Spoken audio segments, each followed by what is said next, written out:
temporarily withdrawn from service following technical difficulties. However, she sought to assure that the MV Blue Harmony is expected to return to the Sea Bridge later this week. Minister John explained that the APT James was deployed to transport those passengers affected. Yes, so it departed at 9:30 a.m. With about 250 passengers. And then whilst operating, based on what I'm told, in the vicinity of the North Coast, they started to experience some technical difficulties, right? It got into Scarborough under what we call control conditions. And then we, after they got into Scarborough, we brought the vessel back down without any passengers. We sent up the APT James to pick up the people. But we have withdrawn it from service to allow for technical review and perhaps repairs to its engines. The Anthony N. Sabga Caribbean Awards for Excellence has unveiled 5 new laureates representing Barbados, Jamaica and Guyana. Those outstanding individuals were selected by a distinguished panel yesterday evening. In arts and letters, Barbadian visual artist Sheena Rose. In entrepreneurship, Jamaican telecommunications innovator Dean Neves. In public and civic contributions, Barbadian social activist Shamel Rice. And in science and technology, a joint award, Guyanese American biotech pioneer Dr. Naveen Narain, alongside Jamaican climate scientist Professor Tanisha Stevenson. Each laureate receives the equivalent of $500,000 Trinidad and Tobago dollars to continue their work in uplifting communities and advancing excellence across the Caribbean. To news of politics, government is turning up the pressure on independent senators after last week's defeat of the Special Operation Zones bill. Senior officials say the independents could face the same criticism as the opposition PNM. Prime Minister Kamala Bazad-Bissessar alleged 2 independents sought personal favours in exchange for supporting the bill, but she did not name them. The Law Association and others have urged her to identify the senators, but she has remained silent. Legal experts say the president is unlikely to question the independents, noting they were appointed for their professional merit and not the president's senators. Government sources insist they will not be dictated to, warning that if independents act like the opposition, they will be treated the same way. Well, this afternoon, the Senate debates amendments to the Copyright Act and a bill to establish a small claims court. Both are expected to pass by a simple majority, but Friday's bill amendment bill will again require independent support for approval. Those are your 6 a.m. news headlines. We'll have another news update at the top of the hour right here on CNC3 and the TBC Radio Network.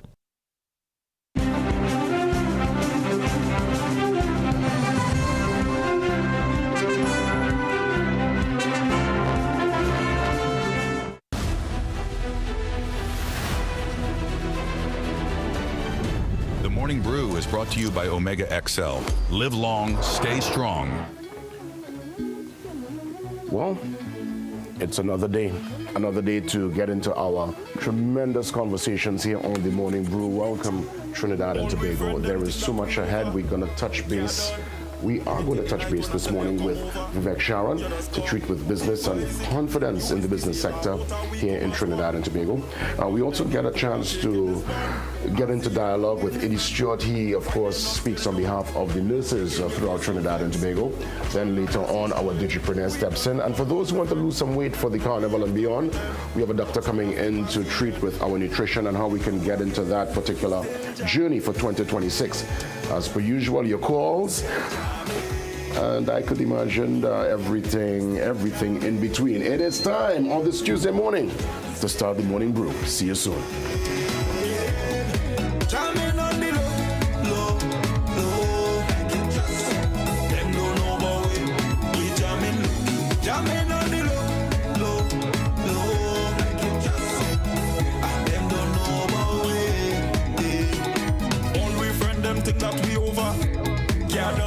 Yes, running in, or as I would say for Carnival, chipping in. Let it play, let it play.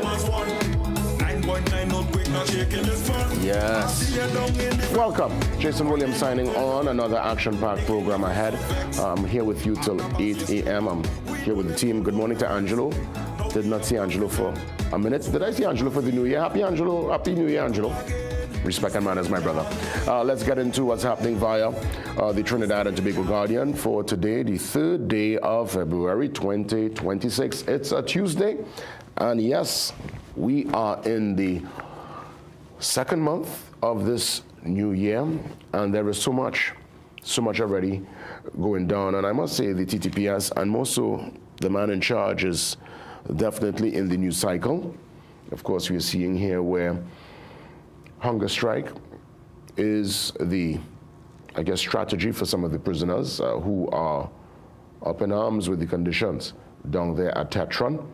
They are saying it's unfit for humans, and the high-risk prisoners started their protest action. But of course, the top cop, the police chief, says jail is jail. Now, at the end of the day, yes, the jail is not any five-star hotel.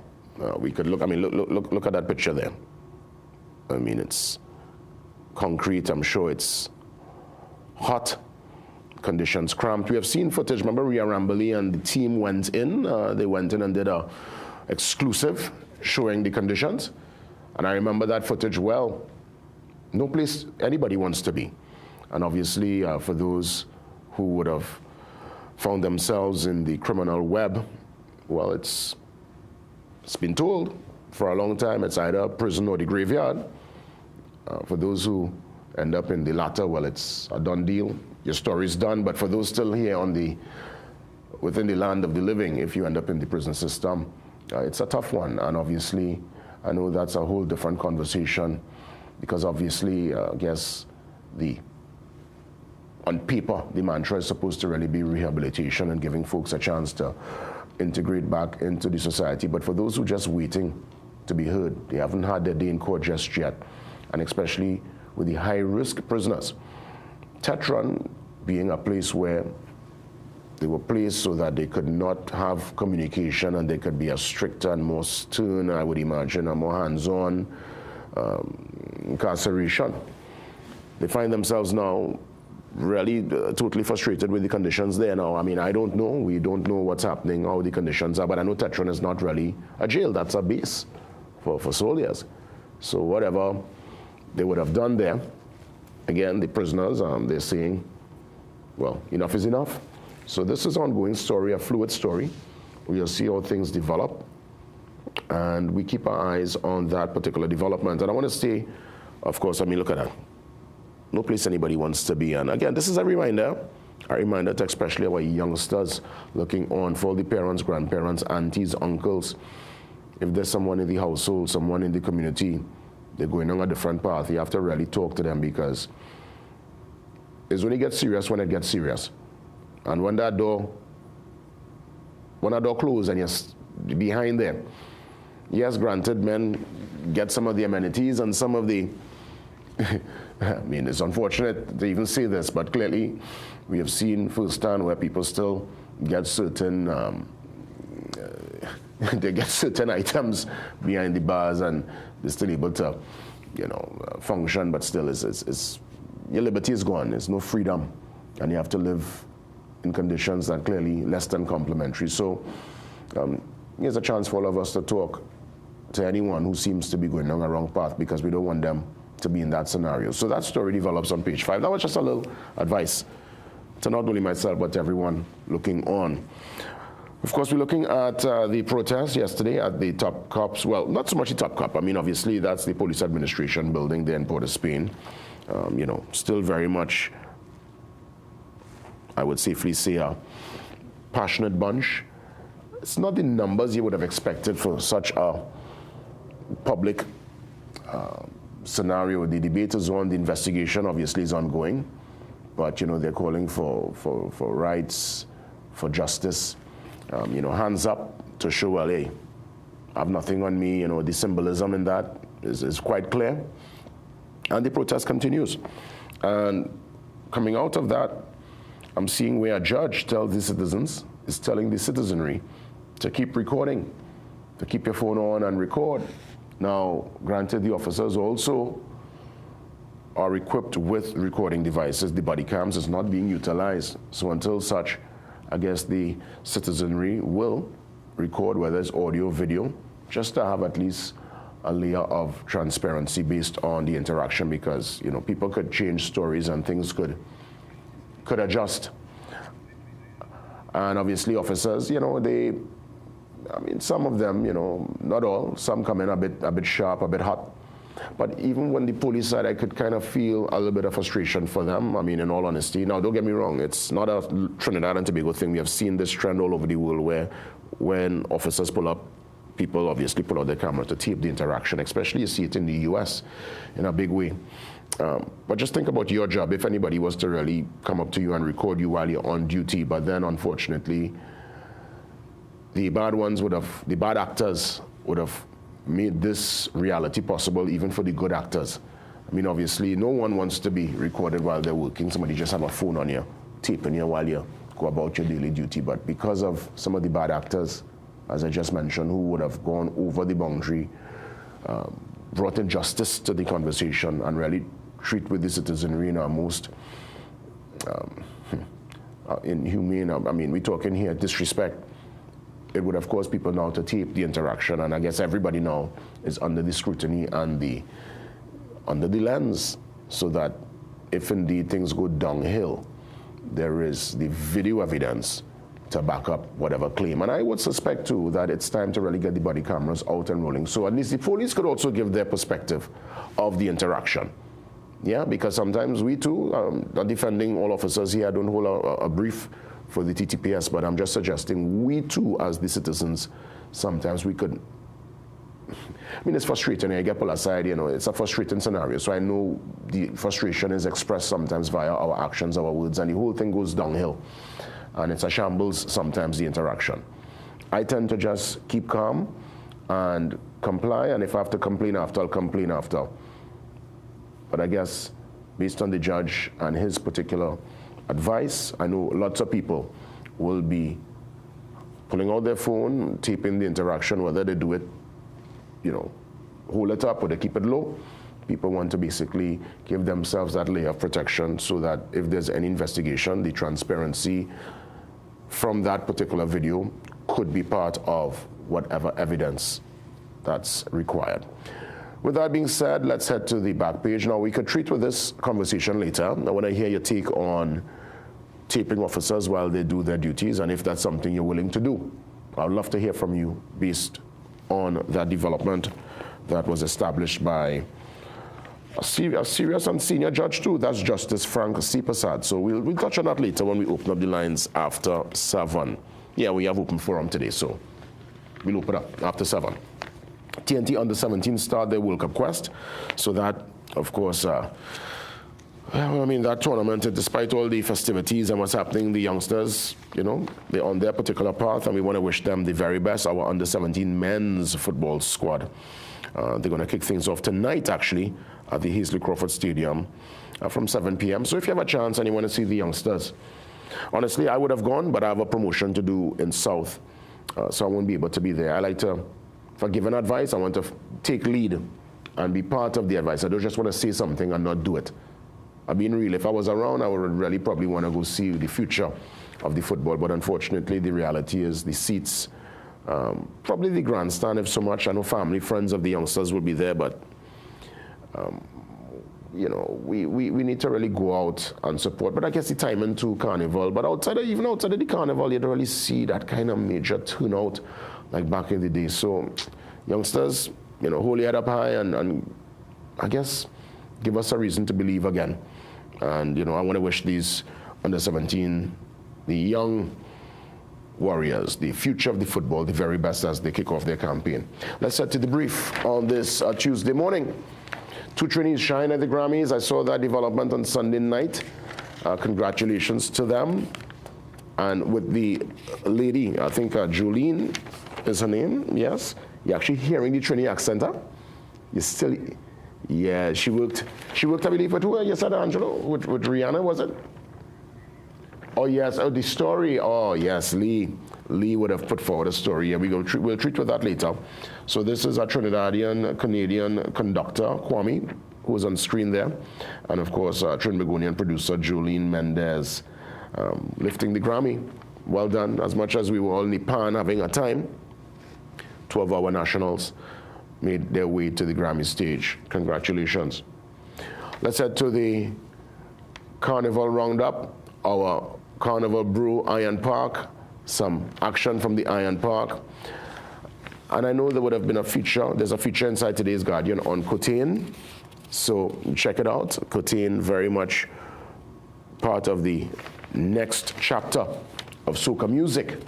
Very talented, very consistent, and he's been at it for a while. So I'm really happy for Cotain. There are two Cotains. There's the Cotain we know from last year, and he's been established for quite a while. And there's the newcomer, who's Paris Cotain, who is waxing warm with Marsha Montano with a song called "Move All the Way." But the focus inside the papers this morning is on Cotain, who does more of the groovers. More of the groovers. Easy Cotain, good morning.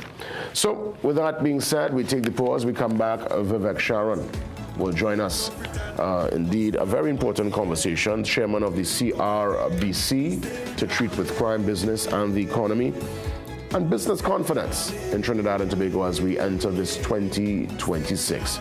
Vivek, he's next.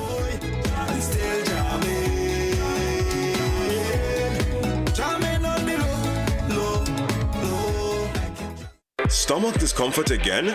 Bloating, cramps, irregular bathroom habits? Meet Vivera, your daily support for a balanced gut. Vivera works fast to help reduce the abdominal pain, ease bloating, and support healthy digestion. It helps restore balance to your gut so you can get back to feeling light, comfortable, and in control. Choose for real digestive relief, safe, effective, and trusted for both children and adults. Now available at pharmacies nationwide. Vivera, feel the difference. What, boy? The game showing clean, dog. Hey, it's fast internet and best entertainment I paying for, you know. Yeah, girl. You heard my good, eh? Hey, the call not sticking. So why you taking so long to reply to your messages? Hey, I get Wi-Fi quite out here. Yeah, boy, that's ampler. But what you doing outside? Come inside and lime now. I come in there. Wi-Fi so fast, you'll be saying, hey, it's ampler.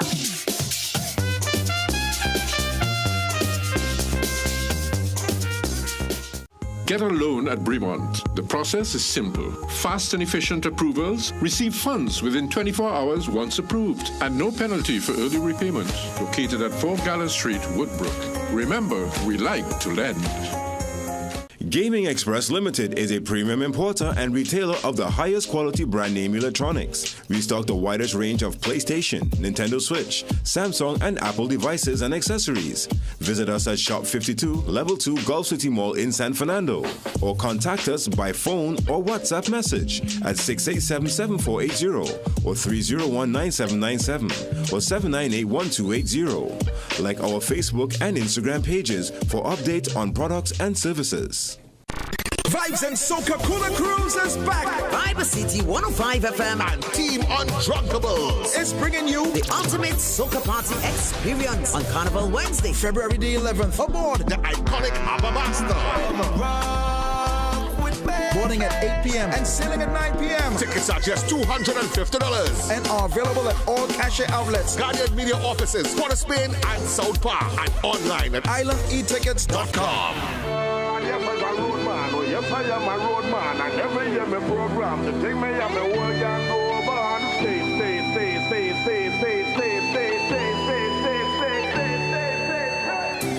So happy to get into the conversation as per usual with Vivek Sharon. I believe this might be our first major discussion for 2026. Of course, Vivek is the chairman of the CRBC.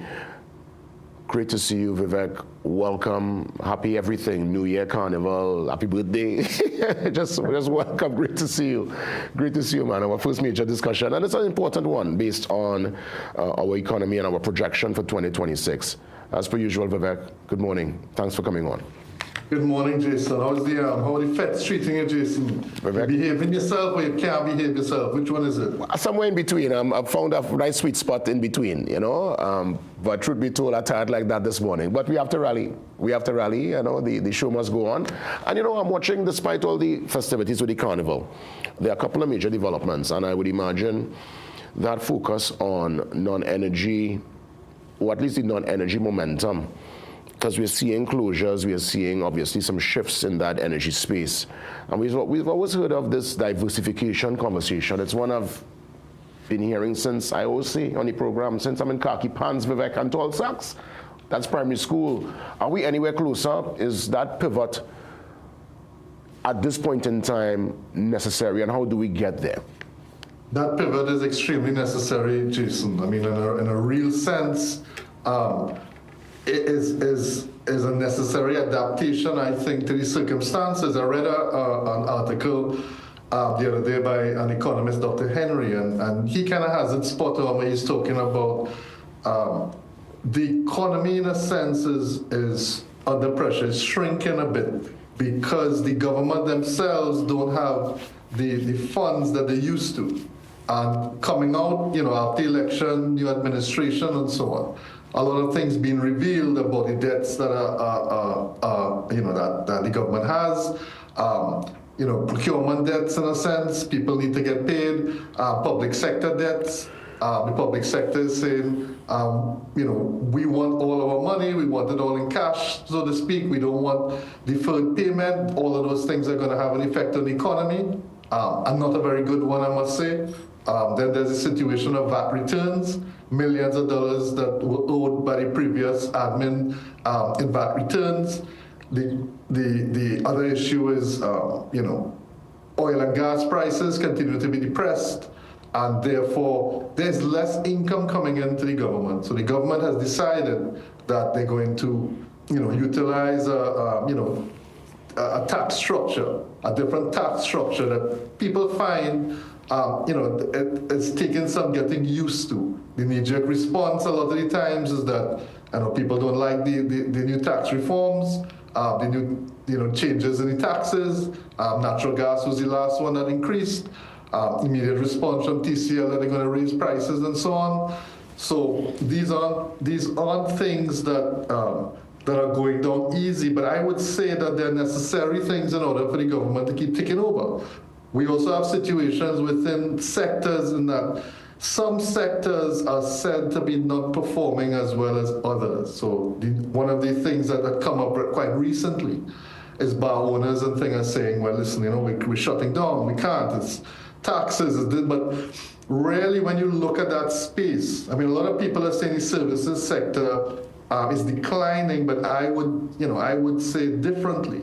What I'm seeing is I'm seeing a change. I'm seeing that while they may say that certain bars are closing, you look at coffee shops and something as like coffee shops is increasing.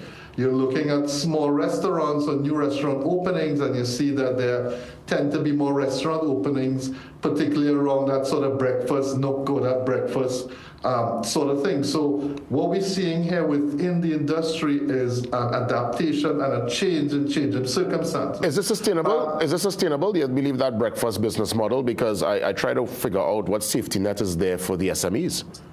Well, I think it is, because when I look at some of these, where they have set up, and a lot of them have set up outside of Port of Spain. A lot of them have, because I think it seems that people are moving towards more family-oriented, more family-oriented activities. So a lot of people are coming out, with the family now, looking for, something that can fit their budget, taking them out and having breakfast. On the weekends and so on the evenings, going to coffee shops. I mean, we haven't seen things like coffee shops closing, have we? Despite the idea that, there are all these taxes around and so on. I think the idea with the bars closing is that the bars also started to incorporate, I mean, we're dealing with the average small bar, deals with very small margins and very small markups. So it's tough to begin with, right? Then when you add on to that the fact that they bought in a lot of gaming machines at times to help, increase the income that they were getting. Now there are taxes on gaming machines. You look at the situation recently with all the crackdown, the traffic fine crackdown and stuff. People, it kind of killed the after-work line. So people are saying, listen, I'm going home. I don't want to get caught in no roadblock, and then next thing I get charged $20,000 or $50,000. So I going home. So that after-work line kind of got killed. But then we have to ask ourselves, you raise a question about diversification. And inherent in diversification is the idea of adaptation and adapting to changing circumstances. And when we look at the fact that the average, what we call rum shop in Trinidad, which has its own history and so on, we haven't really seen the evolution of the rum shop into something more. and meaning that, you know, the patrons of the traditional rum shop are now getting older and older, from one generation to the next. And then we have a new sweet spot of, let's say, 25 to 35-year-olds that a lot of them are still living at home. They're unmarried. They don't have obligations. So where they, and this is a key, I would say this is a key grouping, because they have the disposable income. They don't always have all the financial obligations that people do who have, you know, families, wife, children, or husband and children and mortgage and so on.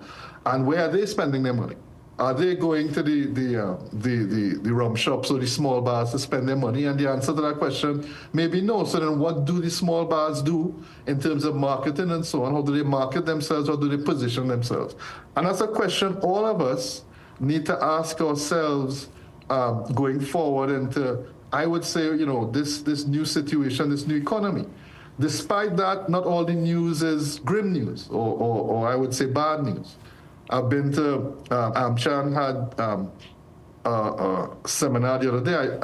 Jillian John, the Minister of Works, was there, and she was talking about the projects, the projects that could happen this year, that in May, they expect that, contracts will be awarded for this revitalization plan or certain elements of the revitalization plan.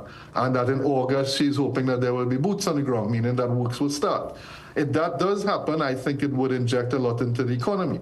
If it is that, that we haven't really heard, but if all these trips abroad have actually garnered some sort of foreign direct investment, then that's excellent, because if we have an investment in a large project, for example, then it means U.S. is coming into the country, and U.S. could find itself in the commercial banks, which could help out our U.S. dollar situation. But everything is interconnected, Vivek, because I wonder, and again, right. It's great plans, and I've seen the blueprint. It looks tremendous.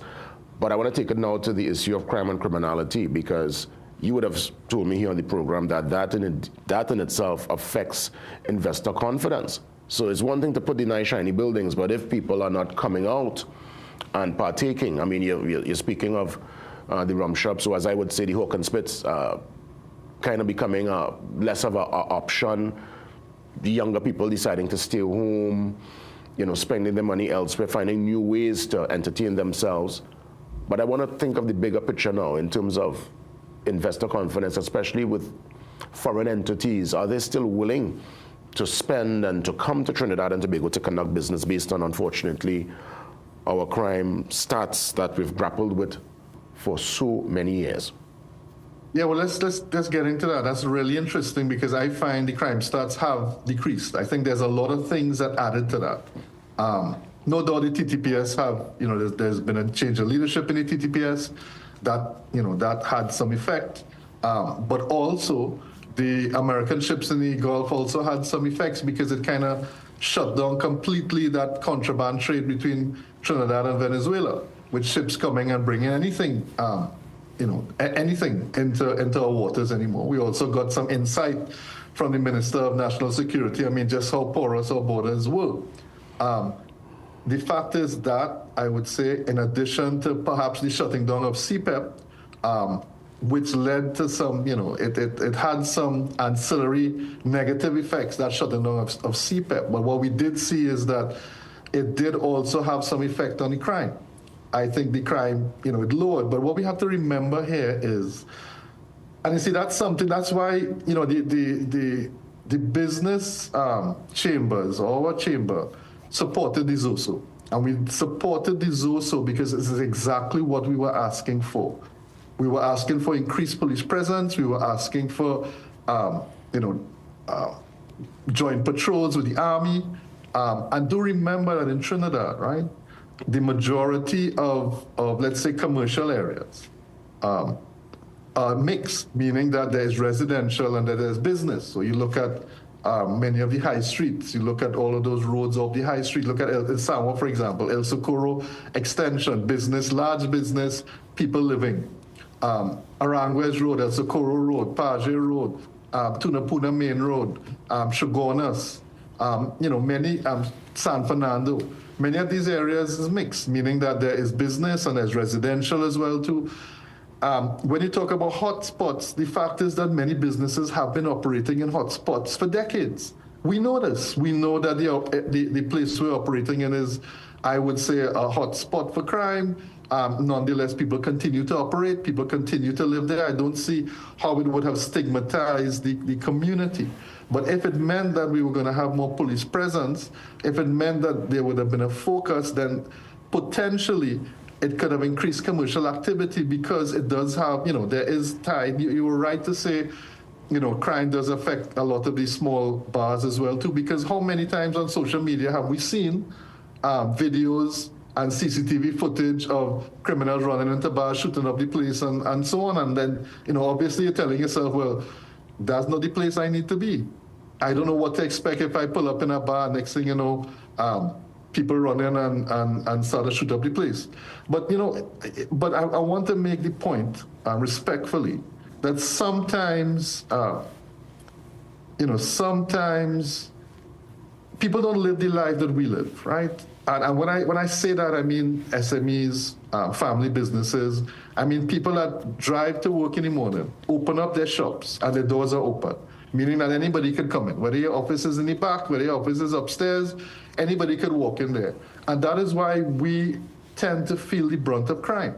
We feel the brunt of crime because people walk in and they're armed burglaries, robberies, different things that happen. And we don't see that the people who make the policies or assist in making the policies live the same life that we do.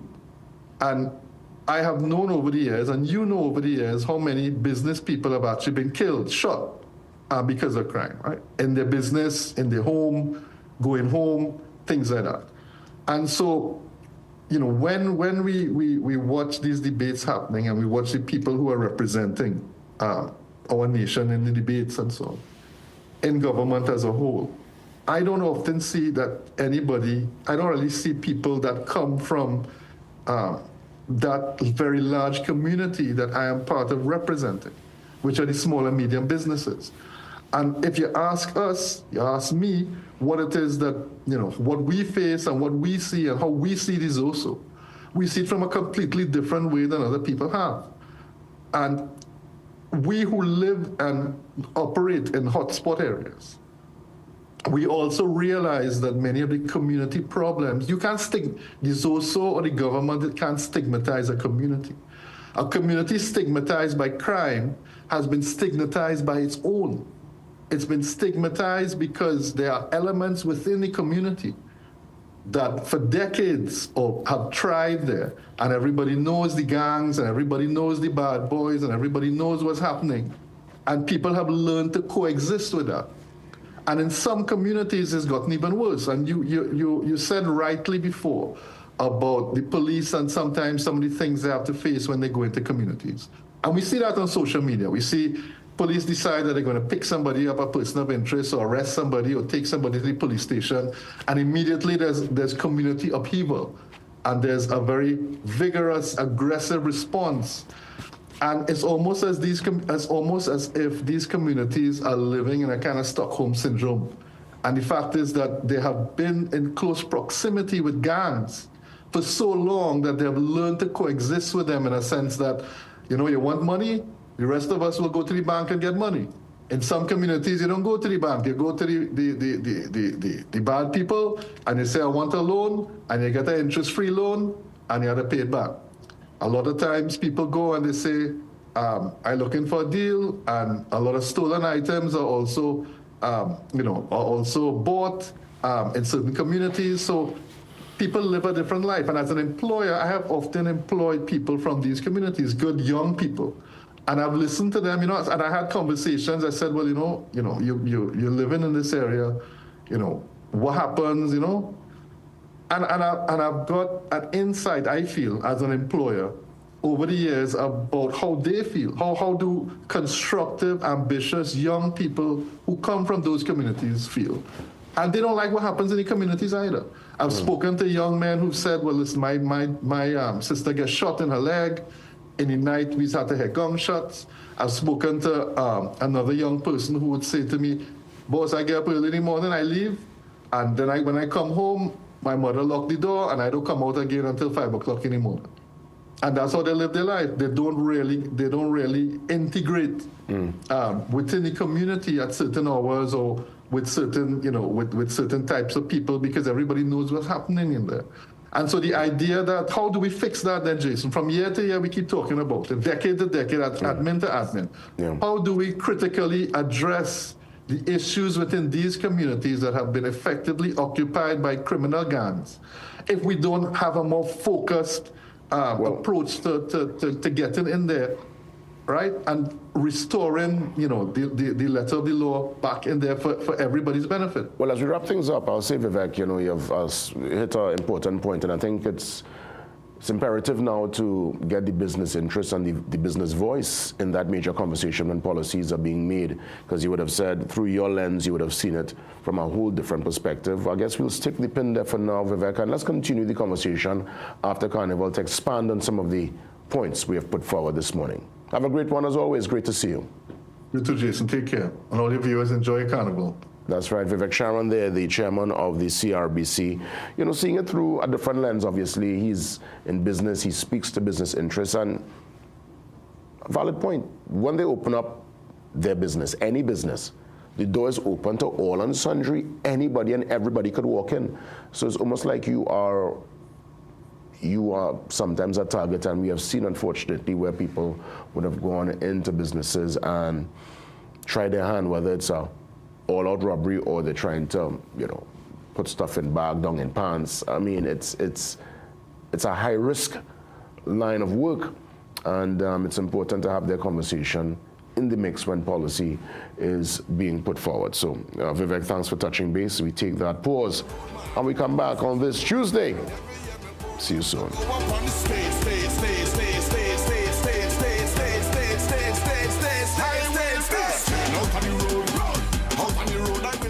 We are your one-stop, most convenient, most helpful, most caring community pharmacy. Our pharmaceutical services include dispensing medicines, repeat dispensing, clinical governance, but we also have a fully stocked convenience store featuring our refreshment aisle, grocery lane, personal care products, toys, pet supplies. We are most conveniently located out of the traffic, just 2 minutes off the highway in Heartland Plaza, Endeavour, Chaguanas. Contact us on 220-8705 or 470-5938 and visit us soon. If you want real energy, just send on if you got time to. Good source of iron for me and for you. Make you feel like say you have energy for two. When you make a mad flex with you and your crew work late, I left the gym after 2. Vigatan tonic got the remedy for some man for sue. So send on if you got time to. Vigatan, from your new energy you want defend. Just send on if you got time 10. Strong up your body, drink and come again. Vigatan 2 are the remedy, my friend. Vigatan 2, good source of vitamin and iron for you. Some of us like to test limits, but there won't always be second chances. Obey the speed limits. Maybe you don't value your life, but others value theirs.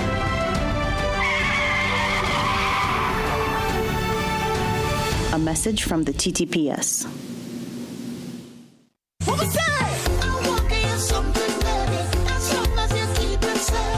You ever take a drink from somebody you already don't know?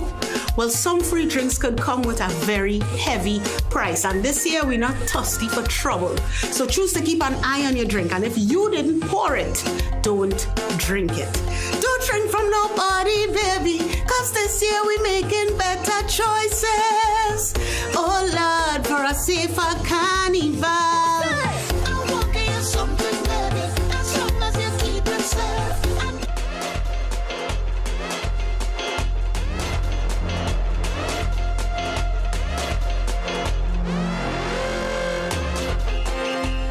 20 minutes moving up to 7 o'clock on this Tuesday morning. Just a quick way to, again, put into the public domain ways to, or at least that one way to contact us, to book your spot on the couch here or via the Zoom line like Vivek, we just had the conversation with. So you're sending a short, concise, to the point email.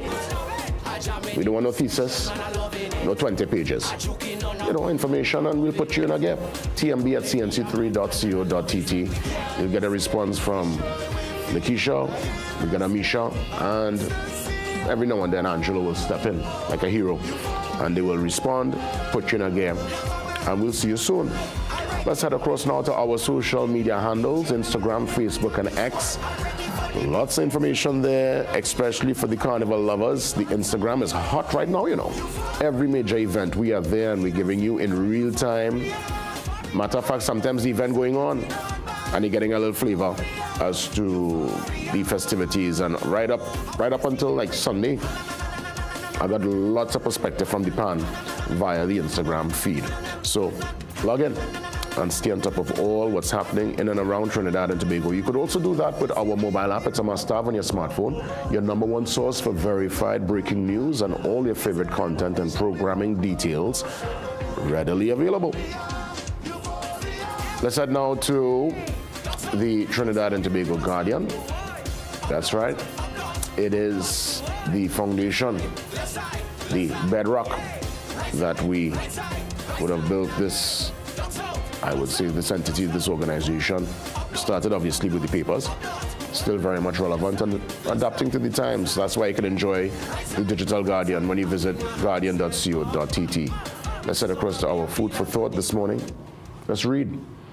Someone is sitting in the shade today because someone planted a tree a long time ago. Someone is sitting in the shade today. I think we would have done this one a little while ago, but I think it's one we could always bring back because it speaks of continuity and generational planning. Again, someone is sitting in the shade today because someone planted a tree long time ago. Edie Stewart steps in next to treat with the nurses and, well, the fact that the RHA salary increase is still in the conversation, and with the flu season around the corner, well, we have no idea what's going to be taking place in the next couple of days and weeks. Edie Stewart joins me next.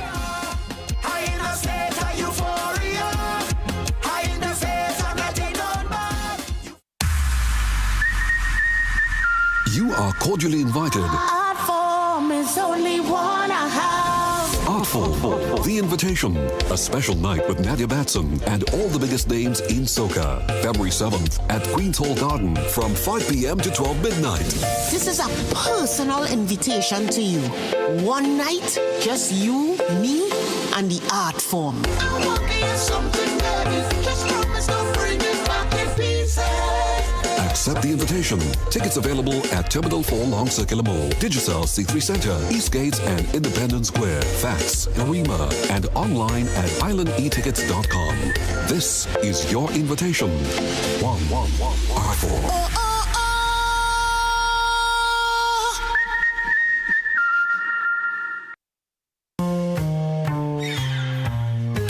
Things don't always go as expected. Be ready with Trinry for auto, home, business and group life. Call us at 800 Trin or visit trinry.com today. Huge insurance premium. Pay your premiums bit by bit with FlexiPay from Trinry. For more manageable auto, home and commercial insurance payments, call us at 800 Trin or visit trinry.com today. Trinry, premier insurance coverage for less. Magical Expressions Limited is the largest importer and distributor of fresh cut stems, offering the widest range of beautiful flowers at the most affordable prices. Thank you for celebrating all special moments with us. For exclusive offers, call us at 701-6488, 701-6680, or 775-9191, or visit our website to order. Carnival is coming, and you want to feel confident in your body. But when your appetite is low, gaining healthy weight can be a real challenge. That's where a Petamin comes in, an appetite stimulant that helps support better eating and healthy weight gain. With improved appetite, your body gets the nourishment it needs to build natural shape and fullness. So when carnival time reaches, you feel good, confident and comfortable in your costume. Start a Petamin now and get carnival ready. A Petamin is available at pharmacies nationwide. Check your favourite pharmacy for special deals.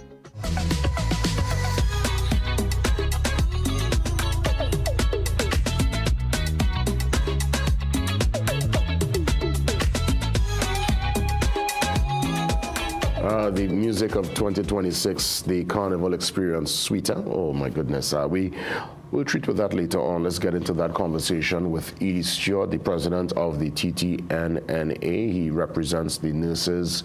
You are the voice that brings forward the major concerns of a very integral sector, very important element of the health ecosystem, the health infrastructure here in the country. We must adhere and listen and treat with our nurses in a manner of respect and dignity. Edie, great to see you. I look forward to some of the details this morning, more so concerning the RHA salary increase. What's the latest in that regard? How soon? And good morning, Edie. Great to see you.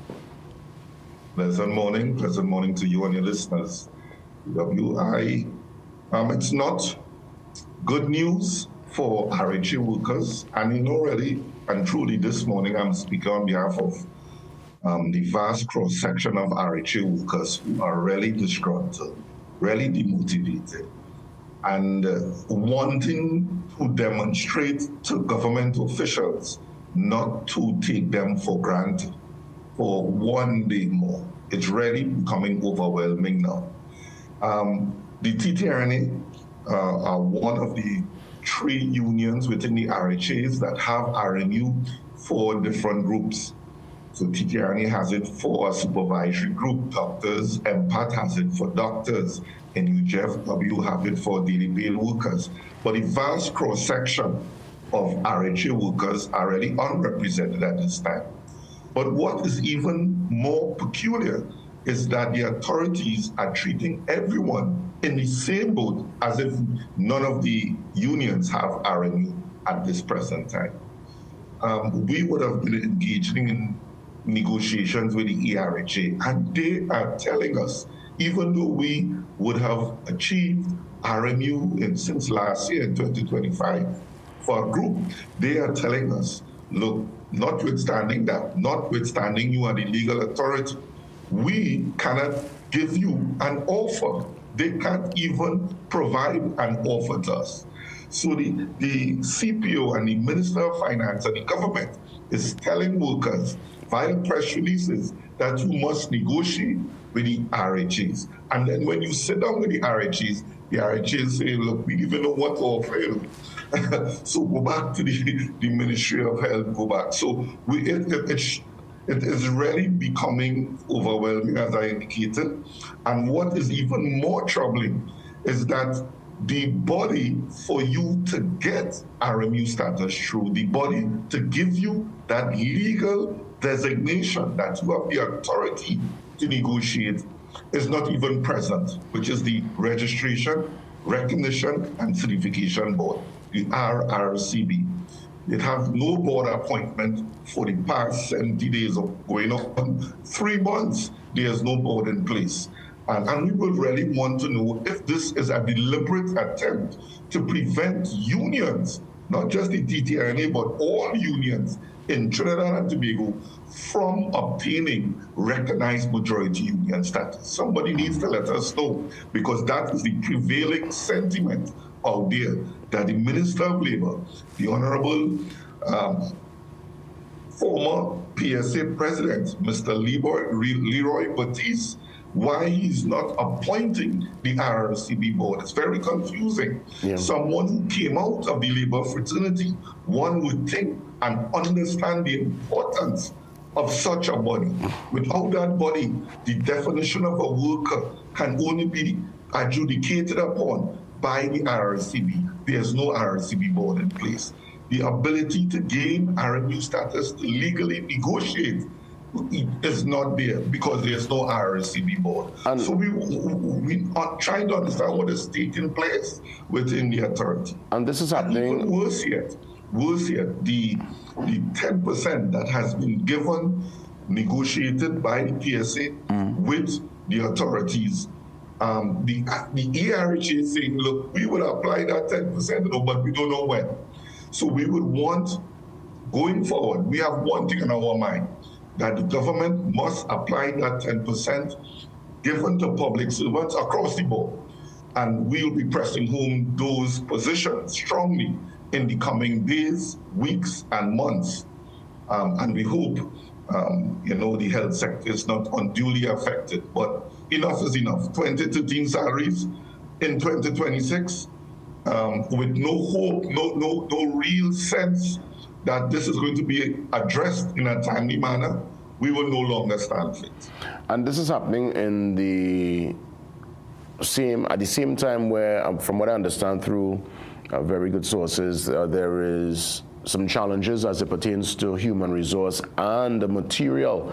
A matter of fact, I'm seeing here that presently in lots of the different wards, it's about 2 to 3 CTG machines to 20 patients. I mean, clearly that's not proportional. I don't even think persons realize what is going on in the health sector right now.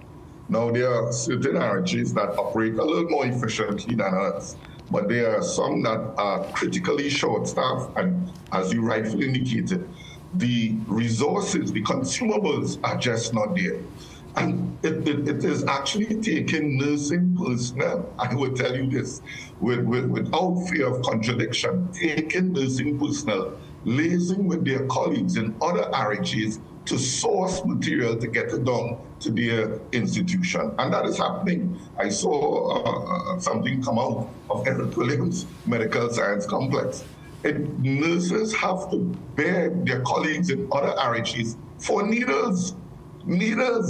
Every single medication, probably the majority of the medication that is delivered in the hospital, if it's not through tablet form, it's through injections, medications, and whatnot. So you need needles. Syringes are extremely short right now. And then we have to be trading. Hey, do you have that over in your ward? Do you have that in your hospital? Do you have that in your RHA? Could you send it down with the ambulance? So that is what is taking place right now. On top of working on 2013 salaries, you have to be a logistics manager to do the job of operation, to do the job of logistics, to do the job of quality control, and try to get these consumables so your patients would not suffer the consequences of what is taking place currently. So it's really bad, and we really hope that the Minister of Health, who has really been silent and only showing up at certain events, we really hope he gets more involved and hold his CEOs accountable. I know he's a very mild-mannered man, and he's not that aggressive like previous ministers of health that we have, but he really needs to take the bull by the horn. And we are placing all of these issues at his doorstep. He's a good colleague of mine, but really actually all of these issues must be placed at his doorstep because he's ultimately in control of all of these. President Stewart, I want to ask you, because obviously the women and men, the thousands you represent, are classified as essential workers, similar to the pilots, teachers, other sectors that are very integral to the wheel turning every single day here in Trinidad and Tobago. We have seen where the teachers would have spent 2 days home. Last week, it seems like it was something very much coordinated. Can't confirm, but it wasn't no coincidence. Well, it seems like a coincidence, and I don't really believe in coincidences. So my question to you, is there going to be any kind of work to rule, any kind of action? And this is on the heel of what we anticipate to be flu season, with Carnival around the corner and people coming from North America and Europe, and they're going to sneeze and whine and talk in people's face. There's going to be an uptick after Ash Wednesday. Do we have to brace ourselves as it pertains to any kind of industrial action? Well, the association, will be taking action. We will be taking action in the coming days if this is not resolved quickly in terms of salaries. That is a given. We would not call for nurses to sick out. We will never do that. That is not something that the association has ever done, and we will never do it. But I do understand your question, and it is something that we have seen over the years. Following the winter season in America, North America, England, what have you, we generally see a spike in flus coming to Trinidad. So this is really the height. And when all of those foreigners come into our shores, definitely there's generally a hike So that is something that quite possibly would happen, hopefully, seeing that the authority understands that this is an essential service. I hope they really understand this is an essential service working. And once healthcare workers, not just nurses, but all healthcare workers are not around, what would be the impact of that? I hope they understand that, and they would ensure the necessary vaccines and the necessary monies is in person's account so they can nourish themselves properly, because certainly they cannot nourish themselves properly on 2013 salary. So a word to the wise is sufficient, and we just hope the government do what is required in the coming days and months. And I say days and weeks because the CPO would have indicated in his press release, in his press conversation following the NUGFW negotiations, he indicated that he hoped NUGFW and the CPO signs on immediately because it needs to get into the mid-year budget review because it wasn't forecasted. Previously, it was not discussed, it was not tabulated prior. So seeing that it now, this large quantum that NUGFW, the paid workers are going to get, it needs to be factored in to the mid-year budget review. So we at the association expecting all of these discussions that are not even happening as yet, that has not even started as yet, are resolved within the next coming days and weeks, so it can get into the mid-year budget review, and RHA workers can at least begin to receive their salaries President by early June. Well, President Stewart, I'll tell you a sincere thanks as always. We'll keep the conversation going at a future date, and thanks for coming on this morning. All the best. Keep us posted. Thanks so much for having me. That's right. We get ready for the 7 a.m. news update. It's next. See you soon.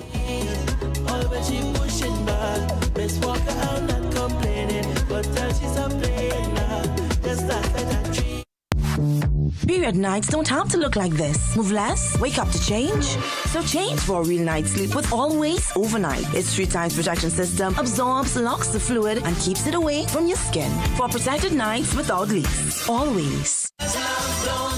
This week, the Review 10 continues home with Ladies' Night on Wednesday, 4th February. 2 persons on 1 ticket. Admission $350. Then on Thursday, 5th and Friday, 6th February, it's the Calypso Review 10 stars on full display. Admission $200 with Sugar Aloes along with the Review stars. Pink Panther, Skatey, Devon Steele, Singing Sonia, Michelle Henry, Mighty Diamond, Saint Nick, Nicole Grace, Maze, JD, Fire Tender, Sasha and Moses, Tempo, Kurt Allen, Nisa, Alana Sinette, Lackaman, Organizer, Orlando Octave. From Barbados, Mighty Gabby, your MCs, Marcus Batiste, Tommy Joseph, and the Chairman. Tickets at the Review 10 box office, SWWGU Hall. This is your opportunity to experience the Calypso Review tent. For info, call 797-5850. With lots of giveaways. This is what Calypso is all about. Showtime, 8 p.m. each night. Feeling drained? Struggling to keep up? It's time to take control of your wellness. On this episode of Wellness Unlocked, we're diving into the key nutrients your body needs for all-day energy and balance. With 100% or more of your daily essential vitamins, plus added chromium to support healthy blood sugar, this is complete wellness in a single soft gel. Join us as we uncover how small changes can make a big impact on your health. Don't miss Wellness Unlocked. Watch now on CNC3 and take the first step toward better health.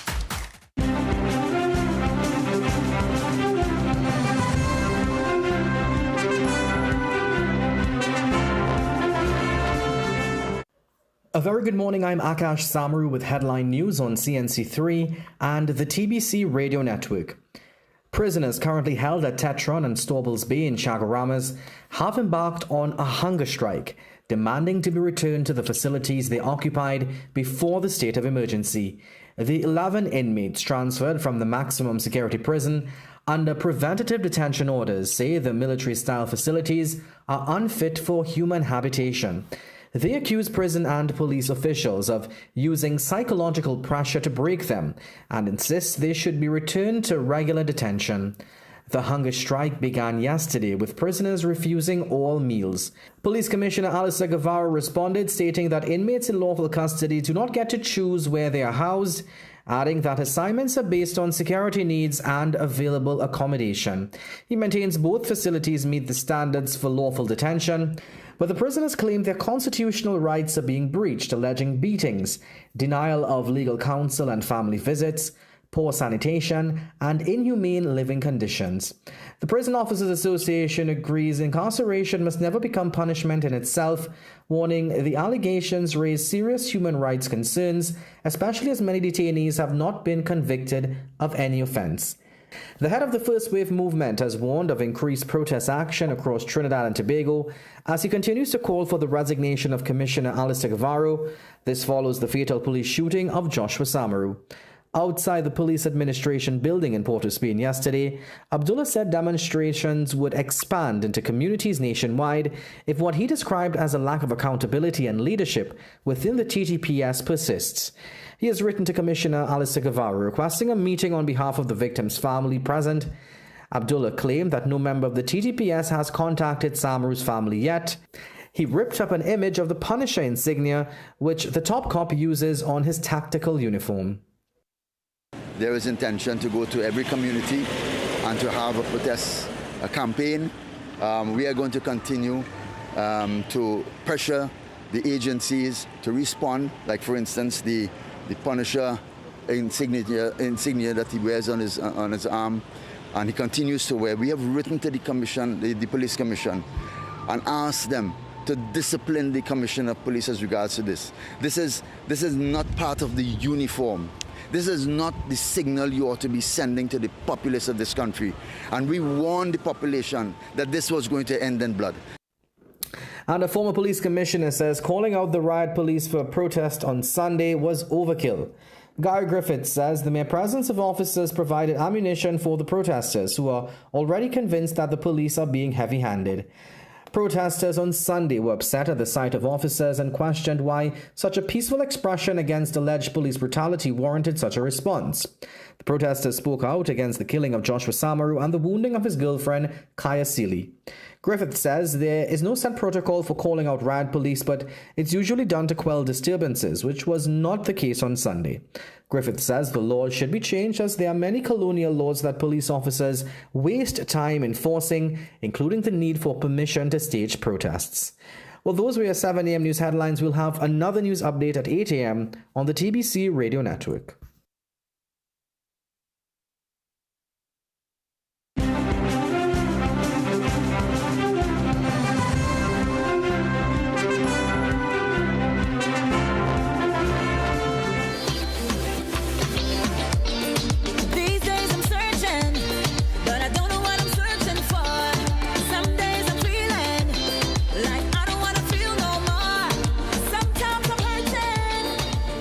Well, it is that time to get into the open forum, a chance to hear from you. Of course, earlier this morning, I would have put out the call to get a fresh perspective on officers having to, or at least the citizens being encouraged by a very senior judge to tape the interaction between themselves and the TTPS. That's Justice Frank Sipasad. He says, keep recording the police.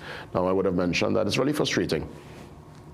And again, this is not defending, the TTPS. I'm just talking here in general terms. You think about your job, anything you're doing that somebody's, unless you're doing TV like myself where you are recorded, if you're doing any particular duty and somebody taping you, you feel a kind of way. But again, unfortunately, it's the bad actors within the TTPS that, and not only the TTPS, across the world, we have seen it, is the bad actors within any military organization, paramilitary organization. That is what a police service and police forces. When they go beyond the boundary and step out of line, people kind of left with no choice. So it's a really interesting development, and it's a call from Justice Frank Sipasad. That story is inside today's Guardian on page 7. Let's head to St. James to hear what they're thinking this morning. Good morning, St. James. Hey, JW. My brother. Hey, morning to you and the team. Hoping all is well, man. All is well. Let me ask you honestly, St. James, if you get pulled aside or if there's any interaction with the TTPS, you have the belly to pull out your phone and record the interaction, you think you'll do that? Well, sir, you asked a nice question there. Unfortunately, but also in my mind too, the average citizen, the construct of the service right now, you really shouldn't have much interactions with the TTPS in reality. Because if you're doing the right thing and everything should be good, the TTPS should be functioning within society just to observe things and assist where necessary. But to answer, and I think that's what we're working on right now to kind of bridge that gap. I think some law-abiding citizens kind of, want to, hey, please know who the law-abiding citizens are, so we can kind of be out the mix while you all do the cleaning up work. So, yeah, that's a nice question there. But, just a couple brief points here. You had a conversation with the head of the business chamber just now, right? Yeah, CRBC. And Mr. Sharon, and he touched on some really nice points. I feel as though we would have heard points like that communicated before. So I really hope that what he discussed and his observations, it really make it to the ears and the minds of persons. Good work has been going on so far, so we really hope for that completion of the good work so we could totally move forward and not slip back, in the future. All right. Second point is, we talk about diversifying the economy. Agriculture is a sector that persons mention ever so often for one, sustainability, and if some observations could be done to see if there are areas in Trinidad where more agriculture could be done.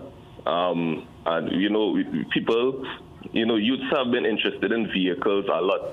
And I know they mentioned back in the day, Trinidad, you start assemble vehicles. Yeah. I know we're moving forward to hybrid vehicles. I feel confident, GW, students coming out of secondary, tertiary, they study in physics and mechanics. I feel as though maybe sometime in the future, we could actually make vehicles in Trinidad. I feel we could do that. Well, and my last point, as I close, it feels as though a mindset has been developed that, in order for you as a person to achieve personal growth, it has to come at the expense of another person. And I feel like something we need to not really operate with, because we could be tearing down each other now. So that is my little contribution. Thanks for the opportunity. Keep up the positive work, and all the best, man. All the best, St. James. And he's spot on. Back in the 80s, I remember distinctly, right obliquely opposite Santa Rosa Heights is where they used to actually assemble cars. A matter of fact, that same space is now where they hold prisoners. You can imagine that. So we had that template back in the day and we lost it. So that's a real good point, St. James. You can imagine the kind of creativity and that industry could bring a real lift. You're thinking out the box, St. James, but easier said than done, huh? Easier said than done. Let's head to Petty Valley. Good morning. Yeah, good morning, GW. Calling concerning the statement made by Ainsley King that the Calypso is alive. All right? Now, it's a genre that I care about. And I don't think it's alive at all. For instance, I wouldn't step in my car now. Or I don't know about the average person with all the options and listen to a Calypso. You understand where I'm coming from, especially outside of Carnival season. So definitely something is wrong. And then to convince yourself that is alive, it tells me that you're not in position, or you're not in the you're not in the, I don't know how to explain it, to do anything about it. You understand where I'm coming from? So I feel he said it I think he said it, and I hear you, Petty Valley, and I mean, it's spot on, but I think he said it from the perspective where you're seeing stars within soca coming back into the Kaiso, people who were doing rap music coming into the Kaiso, men who were doing dancehall. You look at the Squeezy Rankins, the Orlando Octaves, the Chromatics, the Young Brothers. They actually stepping into the realm. So I guess he's probably looking at it from the perspective of continuity, and with their pop culture, hopefully they could bring a new audience. Yeah, that would be real good, because I could tell you that I get the feeling that it's dead now, all right? And I could tell you how it died. I'm 41 years. I became 41 in September, right? So along my life, I could tell you what I believe happened to kill it. You understand? And I'm sure you'll be able to do the same thing. What killed it over a period of time?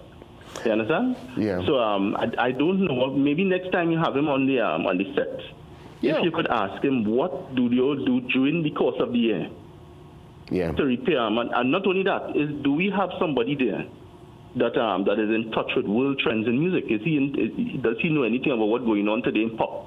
Because those are the competitors.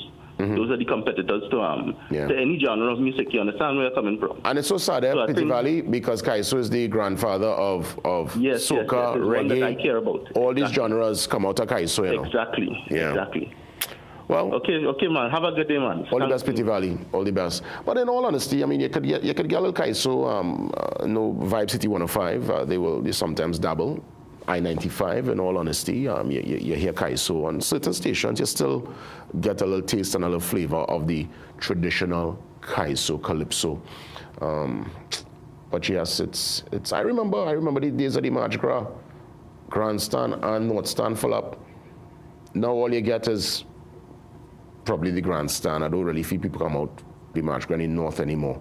Who's out there? Good morning.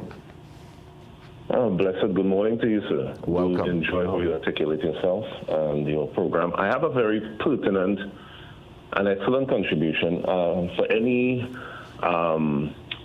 righteous thinking citizen out there. Now, my contribution is in regards to the unfortunate, deplorable police shooting that transpired with the young man who was run alive by the police, Joshua Samuel.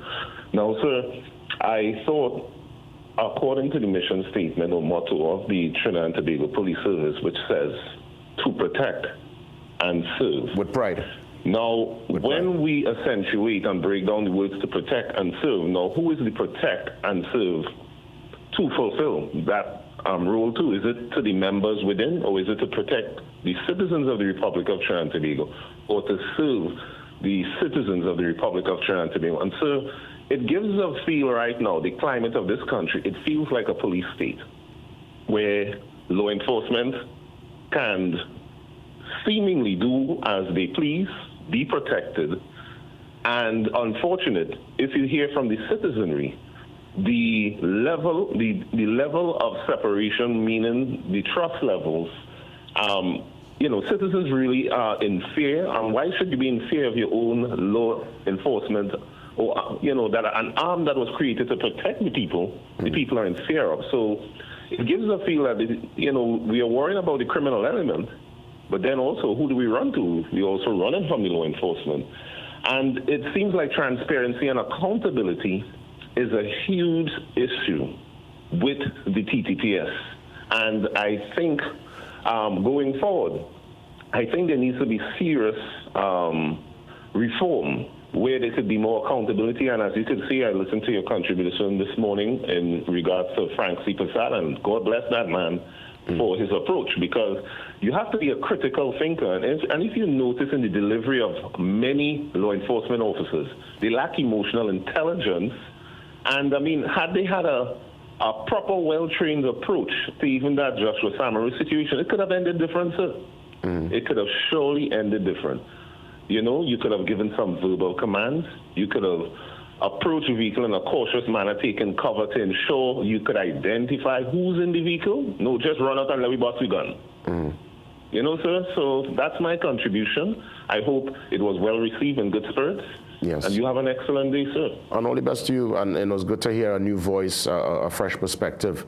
I want to thank you, Kola, for stepping in. And yes, to protect and serve, I think with pride, they've put that now in the mix. And again, it's really a call for all those who wear the uniform to really go out there and try their best. I mean, my interaction's been very cordial with the officers over the years, and I trust it's going to continue in that way. But my experience, it will not be everybody's experience.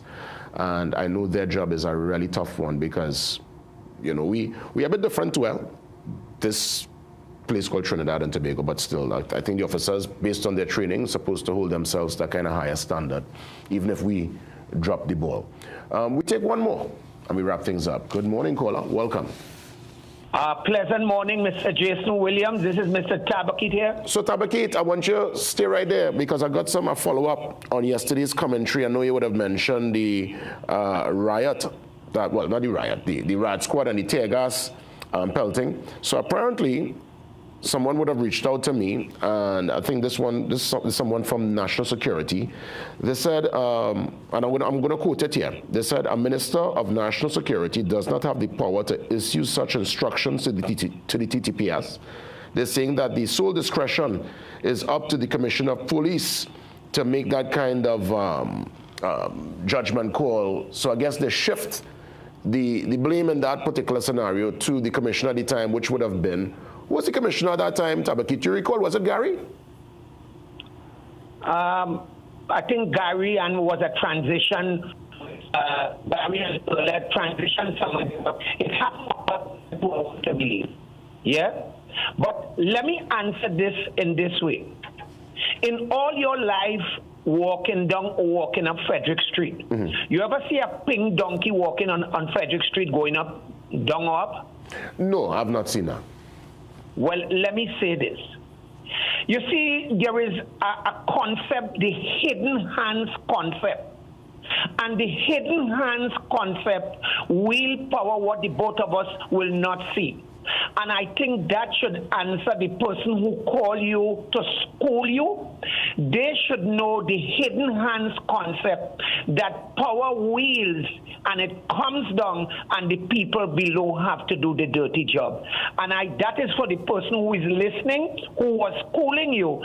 They should pick sense out of nonsense. They will never put the minister, the prime minister and the government in front, but the police service will always take the blame. When a minister, because you remember the police have to salute the minister, and when that call come from on top there, they will act with alacrity.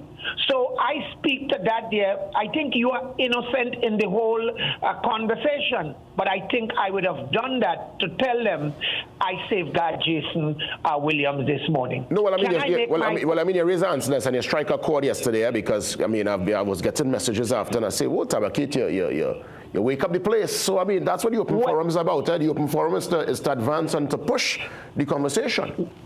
Well, I'll tell you, the truth hurts, and it's like a small pin, as the Prime Minister used the term small pin in the Parliament. Which in all honesty, Tabakit, I think was disrespectful, and I expect better from the Prime Minister, honestly. I don't want to hear no... Yes. Yeah, that is no place and time for that kind of argument. Correct. Yeah. But can I continue to make my contribution, what I wanted to make this morning on your program? Yeah, go right ahead. Thank you very much. Yes. The next time you have the President of the Confederation, Mr. Charan, I think one of the questions I would like to ask, or if these fellas could tell us, we've been hearing about the ghetto 679s and the guns. But you know what is the burning question this morning, Mr. Williams? Who is bringing in the containers of guns? Who is bringing in the containers of drugs? Who are the big fish? And you know, every time these chamber, all these people to the top, they continue to tell you everything that is happening on the ground. But not for 1 minute. You would hear the same president, chamber, everybody saying, well, you know what? If we have to clean, let us start from the top. And I beg you, my good, dear journalist, Mr. Jason Williams, good journalist, the next time you have Charan and all these people, I think you could pose this question for the citizen. Who is Mr. Big? Who are the people that bringing in the containers of guns, the containers of drugs in the diplomatic pouch and taking it into these same communities? Mind you. Tabakit, I want to thank you, as always. I'll have to run now because we have to head to another conversation, but let's continue. Let's continue with it tomorrow. Let's continue with it tomorrow, and I will pose the question to the business interests when they come back on the program, which will be, I'm sure, pretty soon. Tabakit, all the best, man. Thanks for touching base, as per usual. And Tabakit, what? Tabakit, you're looking to mash corn, but I say mash the corn. Yes, serious questions to be answered, and, you know, we need to hold everyone to account, because ultimately it's about a better Trinidad and Tobago, this place that we call home. Thank you, Tabakit, to all the callers. We come back, the Digipreneur, up next. See you soon.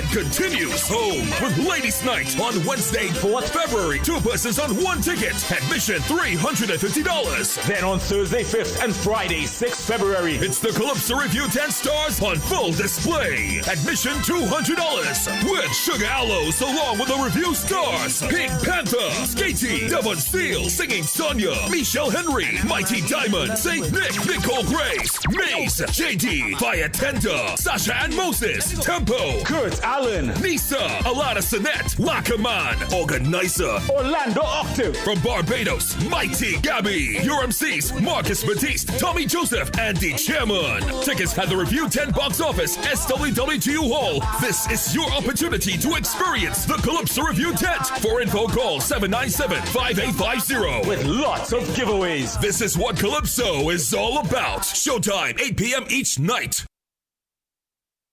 Okay, let me see you, Cherry Hill. Yeah, now take it back. Let me see you rock off, shake off, shake off. Let me see you rock off, rock off. Let me see you kick right. Now step forward, now step back. Lucozade, bring the energy. Rock off, unbeatable rock taste, off. New look. Shake off. Let me see you rock off, rock off.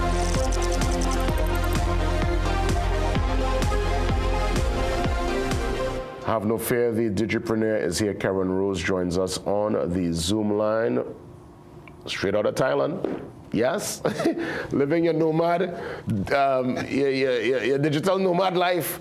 How was the last week, my friend? Listen, it was good, man. The weather's been good. Fresh new year. My mom flies in again in a couple of days. Nice. So it's good, man. I can't complain. You know, we've had so much discussion on the program concerning ways for locals to seek, you know, that adventure, that different life overseas. We want to flip it this morning. What do we need to do to attract folks from other parts of the world who want to experience the Trinidad and Tobago magic, who want to get a taste of the Caribbean life? There are folks right now in freezing temperatures. I'm sure they will prefer to be on an island somewhere with their laptop doing their work, and that possibility exists for Trinidad and Tobago. How could we get all and sundry to come to the shores to be nomads right here? Yeah, so this is always, you know, I love the fact that every single Tuesday I feel like you have some really good conversations, and I was taking in the conversation with Vivek earlier on, and right now the name of the game is economic diversification, right? And the thing is that I want to start off by saying, you know, why we should even be attracting this group of people to begin with. You see, right now, the majority of things that people talk about when we're talking about diversification, they require a lot of time, they require a lot of capital investment. So, you know, a caller called in and he brought up the agricultural sector. We're not just going to start growing crops, you know, tomorrow. These things are going to take investment, they're going to take time. So the reason why the world right now has been rolling out digital nomad visas is because it is an economic policy. They are realizing that there are a lot of us in the world. As jobs continue to evolve, more and more of us are working remotely. And again, it's not even just jobs. There are more ways for people to earn on their own that do not require them to be physically tied down to one location. So now when you are able to, you know, maybe you're working on your own, like I work on my own, when you can earn from outside of your home country and you could earn online, now you start looking at, you know, what country is going to give you the right environment for you to, you know, have your happiness, give you exactly what you need to be successful. And when you start looking at those types of countries, you start looking at countries where you can stay long term. So countries have realized if we start to now create long stay visas for these people that can work remotely or have their own business, if we can create these long stay visa programs, they can come and settle in our shores, and they are an immediate activation and injection of foreign exchange into your economy. Because Jason, when you touch down in the country, right? What are some of the things that we are going to do immediately when you move? You're going to do things like you're going to go and run into a telecoms store, and you're going to go and take out a plan. You're going to go get a monthly plan or a prepaid plan. That was day 2. I opened up a monthly plan on day 2. I then signed up for a gym. I then went looking for my nearest grocery store. I then signed up for all of the rideshare services. So within days, I have already set up multiple services, and I wasn't even in the country for a week. So this is why digital nomads are being sought after. And on top of that, they do not take away from the local labor market. So again, they bring the money in without having to take away jobs from local. And again, this is why countries are rolling out the red carpet trying to attract them. Where are we when we compare ourselves to our Caribbean brothers and sisters concerning the digital framework, the connectivity? Is it that we are topper class, as it were, so that, you know, a digital nomad could pull out their laptop on Maracas, in Toco, in Palatuvier, in Lucero, and work from any location in both Trinidad and Tobago? So that question is twofold. So one, when a digital nomad comes in, countries are typically going to ensure that they have the right zoning in place. So best case example of what not to do is countries like Mexico. What they did with Mexico City was they invited everybody who was a digital nomad coming to Mexico City. You know, there was a swarm of people that all came in. They didn't really have a right framework in place to throttle the amount of people that came into the country. And essentially everything that when everybody swarmed into Mexico City, rent's gone up, the infrastructure couldn't handle those people. The countries that are doing this thing correctly are zoning out their areas. So if you're in the case of Thailand really focuses on Bangkok, Chiang Mai, and Phuket as like their top 3 digital nomad destination places. And in those areas, they ensure that connectivity is is paramount. So connectivity is amazing in these 3 areas. In Trinidad and Tobago, we have some of the best internet across the entire Caribbean region. We also have some of the cheapest rates when it comes to electricity. We know there's talks of TNTech raising rates and whatnot, but we'll cross that bridge when we get there. But we do have really good internet service in comparison to the region. We have some of the best. So somebody can come into Trinidad and Tobago and have connectivity and not really have to worry like they would in some of the other islands that they would go if they were trying to stay there long term. So let's look at the bureaucratic hoops we'll have to jump through. I would imagine we'll have to get some kind of working relationship, or at least there'll have to be a synergy between Ministry of National Security, well, Homeland Security.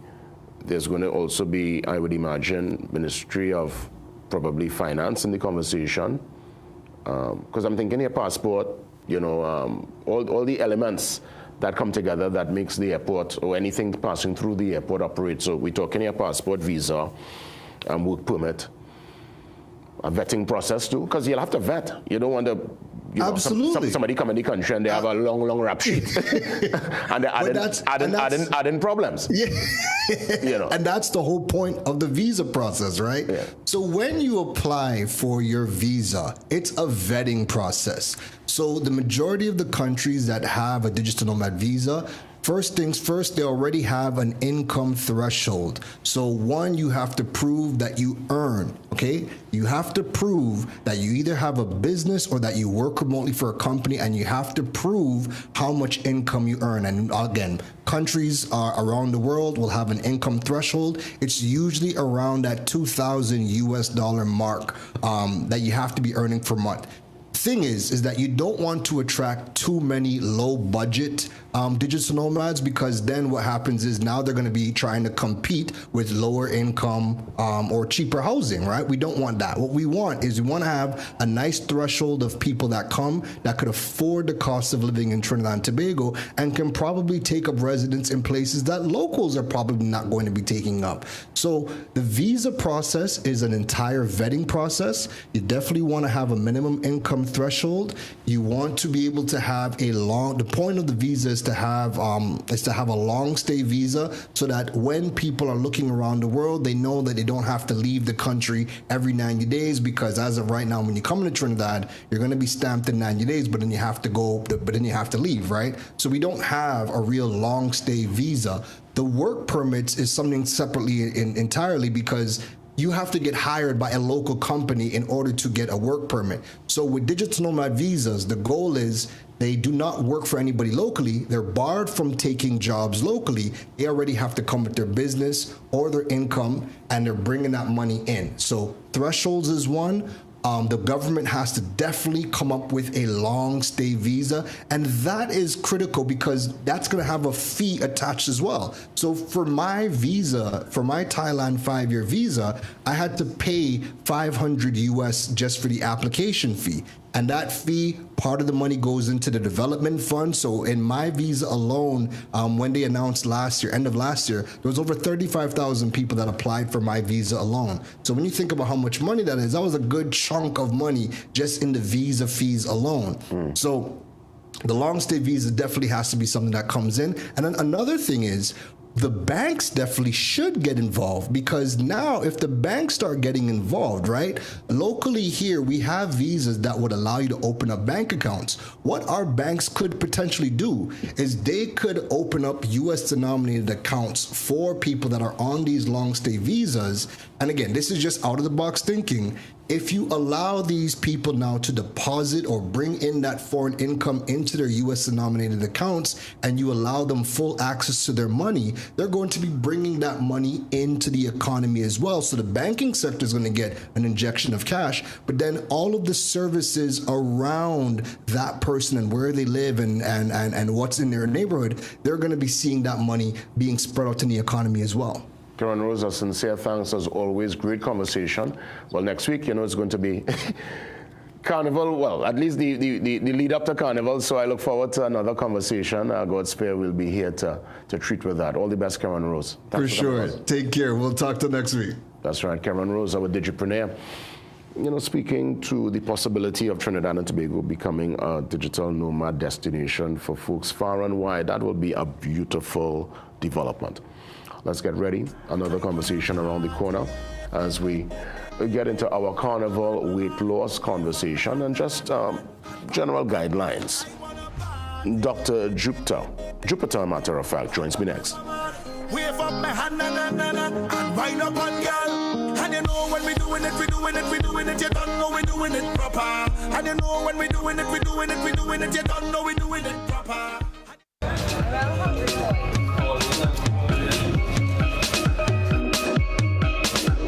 Just take a shot when you see me, dog. I want to get drunk for the carnival. I want to go down to Trinidad. I want to go jamming. Just take a shot when you see me, dog. I want to go down to Trinidad. I want to get drunk for the carnival. I hear Trinidad sweet, and some of the best girls down in town for the carnival. Oh, facts. Down here is the Mecca, and when they get to carnival, you can't get nothing better. Oh, Lord. Gone back for bag already.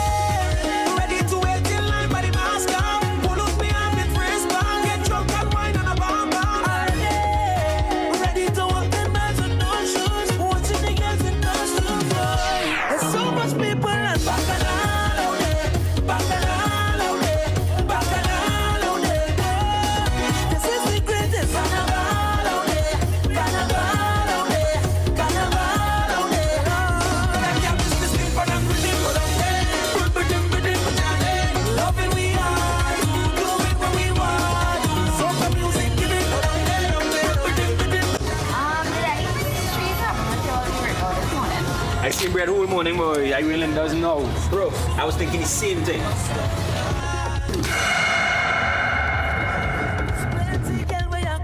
Magical Expressions Limited is the largest importer and distributor of fresh cut stems, offering the widest range of beautiful flowers at the most affordable prices. Thank you for celebrating all special moments with us. For exclusive offers, call us at 701-6488, 701-6680, or 775-9191, or visit our website to order. It's simple mathematics, actually. We think that investment is extremely complicated, but it's not. It's really mathematical formulae managed in a way to make sure that you earn and you understand what you're earning, and that allows you to plan for the future. That's what we give our clients. First Line Securities, helping Trinidad and Tobago invest for almost 2 decades. Invest with us. The road starts early. You can't wait for nobody. Long road ahead, but you're ready for it. pick up your Astamin. Energy to move. Juve is not play. Once you start, you can't stop. Road ready, body liming, spirit high. Astamin helps support your energy when you're on the road from early. Jump up, stay up. This carnival with Astamin. Available at pharmacies nationwide. I wanna party. Bad. Wave up my hand and wind up on girl. I wanna party. Medical practitioner, medical professional, Dr. Robert Jupiter joins me, and it's a very timely and important conversation. And I was now telling Dr. Jupiter, it's one that I hope we can continue even after the carnival dust settles, because we are treating with weight management. It's one that it's very sensitive for so many. And people go into a particular routine. They put their body through sometimes hoops to get in shape and to look the part on the road for Carnival Monday and Tuesday. But I could only imagine that in itself, Doc, could create some probably short-term, medium-term, and even long-term impacts. Let's welcome Dr. Jupiter. Welcome to the program. Great to have you. Thank you. Welcome. Good morning, Trinidad and Tobago. Good morning, Mr. Williams. It's a pleasure to be here. Pleasure to have you. And we're dealing with obesity management. And I want to start off with what a lot of folks do for the carnival, which is, from what I understand, a water diet. See a lot of ladies, they're getting into that where they're drinking water for most of the day, eating very light. And from what I hear, it is able to shed some of the weight really fast. Is that a functional plan? Are there any repercussions for that kind of course of action? Yeah, very good question. So when you think about this water nutritional intake, you're shedding water first. That's usually one of the first parts that when weight loss is occurring. This solely form of nutritional intake is not something that is sustainable long term. It is something that we need water. We need water for hydrating our cells, to having adequate energy to go about day-to-day functioning. We lose water. We lose water from urinating, passing stool, leaving, sweating. And so that is additional aspect, even above what it is that restriction that is happening. My recommendation when it comes to sustainable loss of weight is having a routine or a nutritional plan that is something that you can maintain. It's something that is not overly restricting. Many times when people go into an overly restricting approach, be it no carbs whatsoever or no protein whatsoever, the body has ways of having functional changes and regulation to then cause you to have like an overly exertion to say, okay, this is something that I'm craving and I want to have right now. And that's when over intake actually comes back into play. What about those who fluctuate? Are they able to burn it off, but then for some reason, it just, is that probably one of these scenarios? Yeah, so when I think about the nutritional intake, it also comes with exercise as well too. You can't do one without the other. It's the same thing with if you have a diet and exercise and then someone thinks about they want to have some form of medical therapy as well too. You have to have the exercise as well as the nutritional intake that is adequate to get the best results.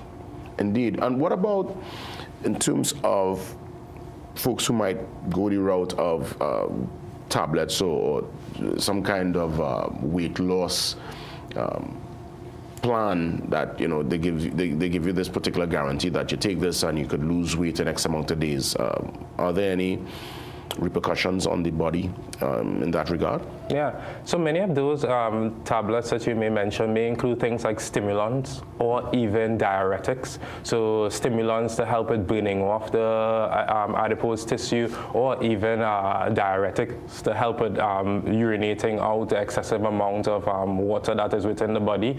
That certainly has an effect, because even these stimulants can have long-term effects even on the heart. They can affect, some of these stimulants also include things like thyroid medications, and therefore you are giving yourself exogenous thyroid hormone, and as a result you are you're making your thyroid gland be underactive, and if it's not working as well when you come off it, then you can have effects that's throwing you off there. Some diuretics as well too, many of them also can change electrolytes within the body, particularly potassium, and that helps a whole lot with electrolytes shifts, particularly with the heart and the contraction within the body. So there are side effects that can come even in individuals who are on long-term aspects with regards to those fad nutritional or oral intakes that people purchase from online or even on the internet. What about those folks when you recognize the metabolism is slowing down, of course, as you get older? For those who might not get regular movements, you might have to actually take something to get a movement. The stool might be extremely difficult, extremely hard. You're not getting that regular movement, and more or less you're seeing that build-up in the gut. What's your advice in that regard? Yeah, so with weight loss, your body has a means of trying to get you back to some degree of set point. This is what we call, there's something called adaptive thermogenesis, or metabolic adaptation that happens within the body. If you lose the weight, then when you lose the weight, your hormones within your body, such as ghrelin, which is important for feelings of hunger, that actually goes up. And then leptin, which is responsible, another hormone that's responsible for saying that we are full, that actually goes down. So we feel hungrier than normal. At the same time, your metabolism also slows down when you lose weight, and so much so that when you compare individuals of the same weight who have not lost weight, who were at that weight, let's say you were 200 and then you get down to like 190, individuals who are 190, they are actually burning more at that point in time than even your metabolism that has slowed down because of the loss of weight at the same time. So there are adaptive mechanisms that your body works with. I really encourage working with some type of supervised physician or healthcare provider to get to your goals that you're looking for. So ultimately, Doc, it boils down to nutrition, exercise, because again, we find ourselves as we get older, you see the weight there by the gut, the legs, the side bars, the handles. I mean, so much, will happen, and you see that transition in the body. And there are folks who, they really put their best foot forward to lose the weight, and sometimes they feel like they're not seeing the results. Yeah. And I do empathize and also feel and understand where these patients are coming from. Particularly women. Women in Trinidad and Tobago, more than 30% overweight or obesity is significantly affecting, and men even way closer to 20%. Children a little bit lower. Women, particularly throughout the time in life, you realize that a lot of times weight will start up in the hips, but then gradually it would, for some reason, start to migrate up to the abdominal area, where visceral fat is. All this is adding into inflammation that's happening within the body and starting to have other effects. Other effects like hip pain, joint pain, the knees, the ankles, and you're starting to see these mechanical compressive effects that are occurring. My goal when I'm working with patients is to see how they can have success in helping with even targeting their blood pressure, their diabetes, their cholesterol, and even improving their quality of life.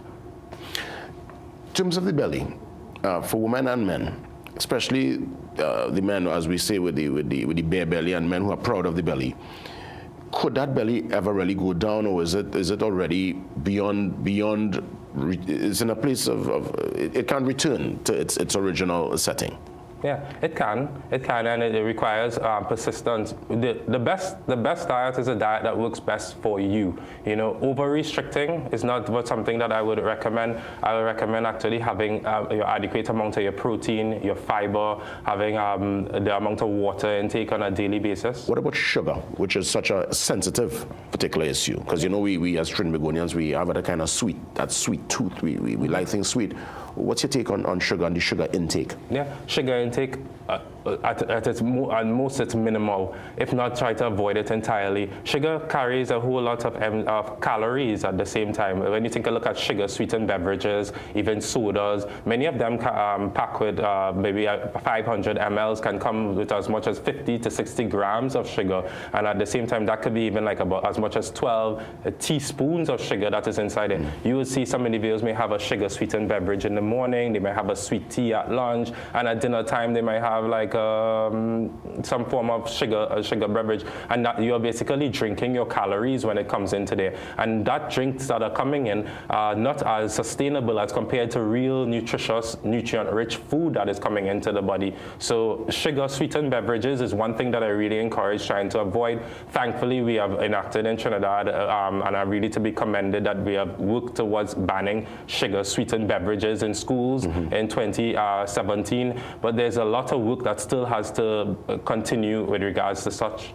So, Dr. Jupiter, clearly, you know, you're quite versed when it comes to the anatomy and what's required to treat with managing weight. But in your consultation with your patients, how important is it to frame and set their mental, to give them that motivation? Because I know that aspect is also integral to your weight loss journey.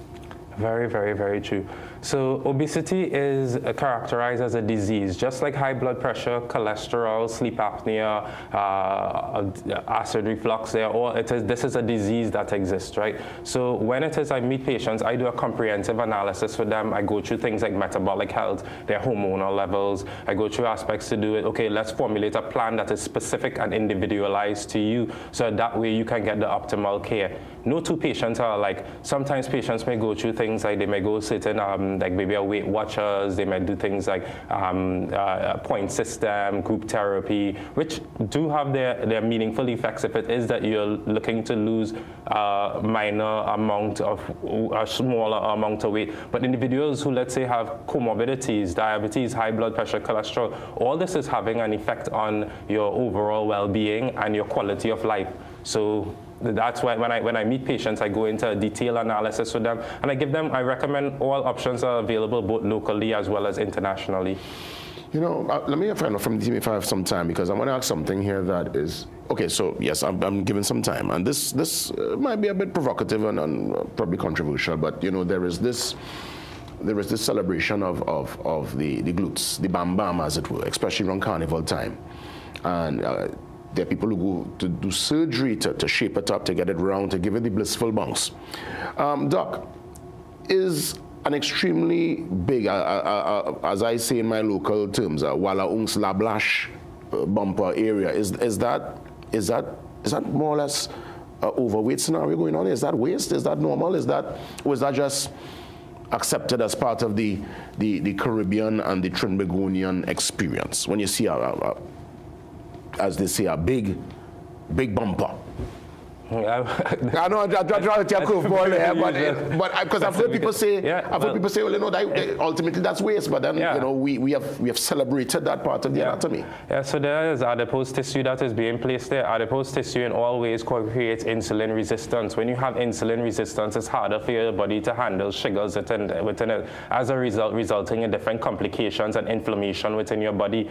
What they have shown is that individuals who have been able to bring down this amount of adipose tissue deposition, be it in the hips, the waist, the buttocks, the abdomen, it has had long-term effects, even from as simple as dermatological issues like psoriasis, all the way up to sick illness diseases such as diabetes, individuals who end up needing things like dialysis as well too. So my goal is really to try to work with patients so that way they can have a better quality of life, at the same time working to make sure that the comorbidities are much improved. I do get your guidance with regard to thinking about the bam bam and whatnot, but for cosmetic reasons, when I'm dealing with them, my goal for success is measured in dealing with looking at their comorbidities and looking to see how we can improve their comorbidities so that way they can have more of a functional, sustained, longer livelihood in life. Balance. Ultimately, balance. Doc, how can folks keep in touch with you to advance the conversation? How could they find you?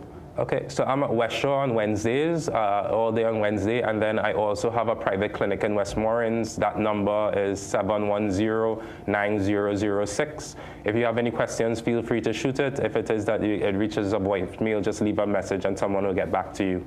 And you know what, I'll love for Dr. Jupiter, once the carnival does settles, for us to continue this conversation, because it's one where everyone, even myself now, as I, moving up in the years, I'm seeing certain areas, and I know once I get back into my cardio on a serious level, I will lose it, and I guess it's just for me to start the journey and get myself back in that place mentally so I could, again, as Doc mentioned, maintain that particular balance. So thank you so much, Dr. Robert Jupiter, bright, young doctor, vibrant, and telling us in a way we can understand, giving us advice in real time as we continue with our weight journey.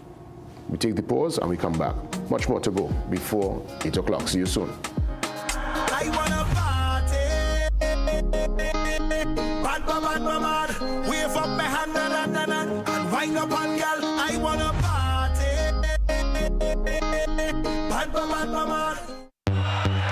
What, boy? The game showing clean, dog. Hey, it's fast internet and best entertainment I paying for, you know. Yeah, girl. You heard my good, eh? Hey, the call not sticking. So why you taking so long to reply to your messages? Hey, I getting Wi-Fi quite out here. Yeah, boy, that's Amplia. But what you doing outside? Come inside and lime now. I come in there. Wi-Fi so fast, you'll be saying, hey, it's Amplia.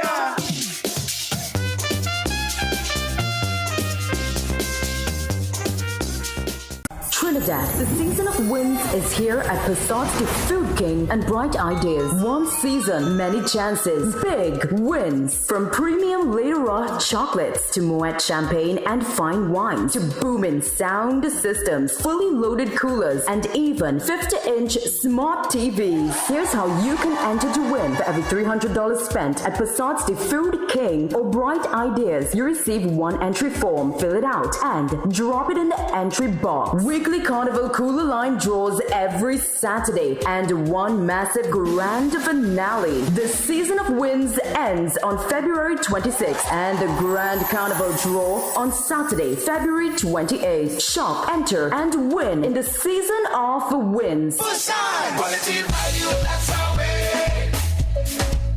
The real Passats, we're here to stay. The Food King Passats.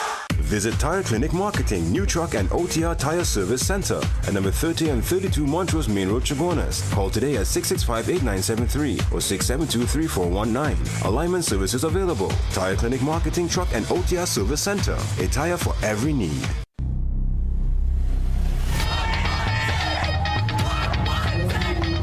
Marshall's the king of soca, and that just is what it is, and that's how it's gonna be. There's no question. Like a Boss is the biggest song in Trinidad. You know, my depression was deep. Patrons in the area say that the area was overcrowded. The stand was just crumbling. Marsha Montano found guilty today. I broke down, almost thinking that I'll do harm to myself. Listen, my goose, who's from Trinidad, says that you are the biggest thing going in soca. When you're on top, they're gonna come for you. Yeah, Commander, please tell the drum major to have the troops in place and ready for parade. So I was like, okay, yeah, I'm gonna go out like a boss. From this point on, it's gonna be different, but let me just do it like a boss this year, you know, and really bring all the excitement. Do it like a boss. We jumping up. Like a boss. When that drop, everything else gonna shut down.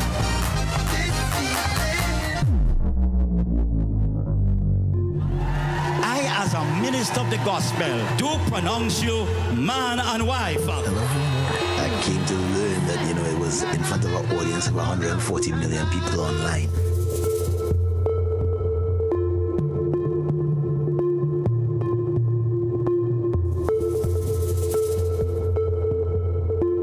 It's not about music, it's my art. The art of being Marsha Montano.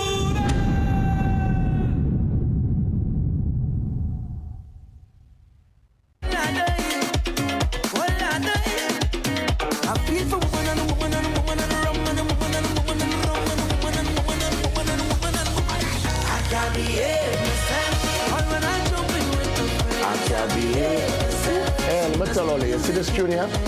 This is a creeper. Look out for this, you know. Aaron St. Louis voice. You don't know what you do with this tune here, you know, partner. Oh my goodness, voice, well done. So consistent, a real gem in the soca. You know, I think 10 years now, a voice, and he continues to just grow and build. And I mean, I'm really, really happy for voice. Little birdie told me, let me see, we might. Let me just say, you know what, yes, I was going to leave it, but we very well might get voice this week. I got a word on that yesterday. I wouldn't say what day, but I'm looking forward to touch base. Well done, Voice, and happy Carnival and all the best for the season and beyond. Before we wrap things up, let's hear from John Mark with our World Weather Wrap to take us up to 8 o'clock. Good morning, John Mark. Good morning. In today's weather wrap, we head over to the United States, where the recent nor'easter, which is a powerful, rapidly intensifying cyclone, has caused severe disruption from the southeast to New England. Florida experienced a historic Arctic plunge with temperatures dropping to record lows. Miami recorded 35 degrees Fahrenheit, or just about 2 degrees Celsius, its coldest morning in over 15 years, while Orlando shivered at 27 Fahrenheit, or -3 Celsius. Rare snow flurries were reported as far south as Tampa and central Florida. The deep freeze led to falling iguanas and forced farmers to spray their crops to prevent ice damage. Power demand surged, leaving over 33,000 Floridians without electricity and prompting calls for energy conservation. Across the East Coast, the storm grounded thousands of flights and caused hundreds of accidents, underscoring the increasing severity of seasonal weather extremes. Elsewhere, in Buxton, North Carolina, in a 24-hour span between Sunday and Monday, 4 unoccupied oceanfront homes collapsed into the Atlantic Ocean. The destruction was triggered by a powerful winter snowstorm, bringing high tides and aggressive surf to the already eroded Outer Banks coastline. According to the National Park Service at Cape Hatteras, the first structure fell early on Sunday, followed by 2 houses overnight and a final collapse on Monday morning. While no injuries were reported, officials warned visitors to stay clear of the beach due to hazardous debris. The incidents highlight the region's worsening erosion crisis following the loss of 10 homes since October last year. Now, the event underscores the increasing vulnerability of coastal properties to severe seasonal storms and rising sea levels. Now let's take a look at our local weather forecast for today, where we can expect mostly sunny and breezy conditions. The Saharan dust is a bit less today and will continue to decrease into tomorrow, down to a negligible level. Now there is still a medium chance of a few showers. However, with the breezy conditions, the rainfall will be light to moderate and generally brisk. That's all for today's weather app. Back to you. Thank you so much, John Mark. So much is happening in and around the country. Good morning to the Canto Connect team. They continue with their conference, and well, it's not so much a conference, it's the AGM, and that happened yesterday, continues today at Hyatt Regency. We had a nice mixer and cool down. I feel that's why my energy levels so kind of low this morning. That was a fantastic mixer. It was really a networking session that kind of turned into a slight little party towards the end, so everyone getting a chance to get a taste of the carnival festivities. For our friends in the Southland, I'm coming your way tonight for the KES pre-concert pump. That's a free concert that KES will normally give to the Southland, and it's happening at the South Park car park tonight from around, I would say, 6:30, 7. Good time to get there to secure your spot. So KES is going to give that free concert tonight, leading up to the ISWI, which is going to happen 7 days from now.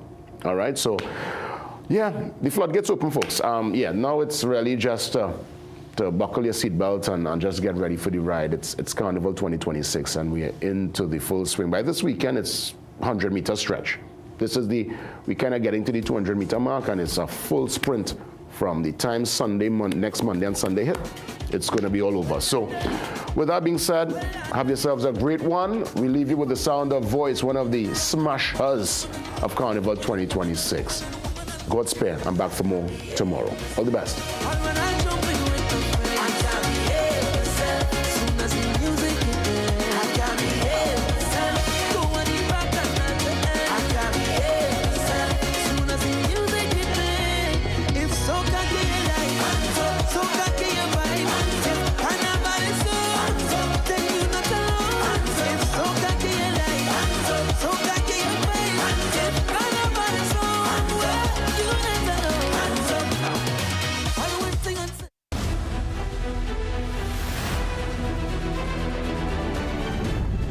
Brew is brought to you by Omega XL. Live long, stay strong.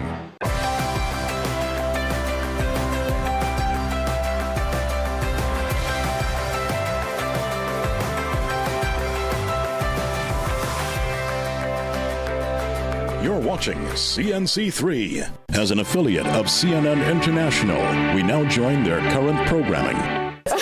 Thank you for being part of our group chat. Thank you for waking up with us. The headlines are next.